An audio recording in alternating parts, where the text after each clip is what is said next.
East Africa, where protests are ongoing in the Kenyan capital, Nairobi. Medics there say several people have been shot dead by police. Earlier on, protesters broke through police cordons around the parliament and entered the building. Part of the site was then set on fire. There have been several days of demonstrations across the country. This is all against planned tax increases. The legislation to introduce that was being debated in Parliament today. Tear gas and water cannon was also used by security forces. One notable factor about these demonstrations is that they've been fuelled by young people using social media. Rights groups say state agents have abducted 12 people believed to have played a role in promoting the protests online. Our correspondent Barbara Plett-Usher sent us this update a short time ago.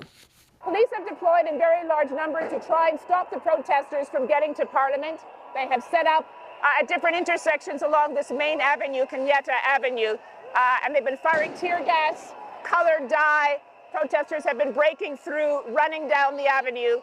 So it's been very chaotic and fluid from fairly early in the morning. This is, of course, a protest against the proposed taxes that government is trying to pass, something that the government wants to do to pay for its enormous deficit, something that this generation, Gen Z, have completely protested against. They organized on social media, took the government by surprise, and have been carrying out these demonstrations. Because of these demonstrations, the government has watered down the bill, but that's not enough for these protesters. They're demanding it be scrapped entirely. They're also talking about accountability, about corruption, and how their tax dollars are spent.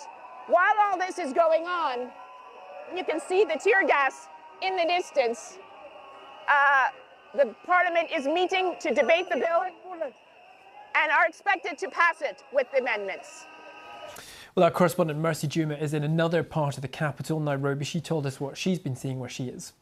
The All Saints Cathedral, this is a church, an institution just right outside the central business district. I would say a couple of meters away from where all the main action has been happening today. And I am here because for the better part of the day, there has been a group of medical practitioners who had pitched camp here, and they've been receiving dozens of people who've been injured from the protests. I've seen a couple of people with gunshot wounds and others with other, injuries from the protests. That's what they've been doing here. A couple of people also sheltered here, but about 30 minutes ago, the General Service Unit police officers entered this place and asked everybody to leave, and the medical staff evacuated as well. So no facility here at the moment, and all injured persons are now being taken to the Kenyatta National Referral Hospital. But right outside is a major road leading to the CBD as well. Still a couple of people on the streets, but not as busy as it was probably an hour ago, because again, people have been, tear gas has been lobbed on the protesters, and they've retreated away from the business districts. Mercy, can you give us a sense of what kind of area of Nairobi these protests cover? Are they very much focused on the Parliament and the CBD, or have they sprawled over the entire city?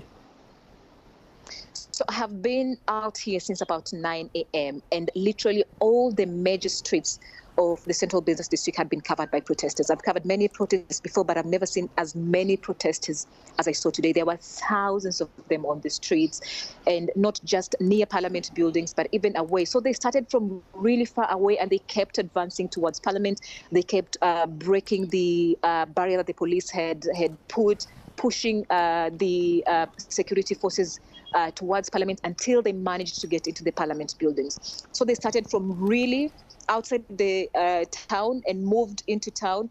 And just a reminder that this is not happening in Nairobi, even in other major towns in the country, including the president's own backyard Eldoret town. The same has been witnessed today, people on the streets.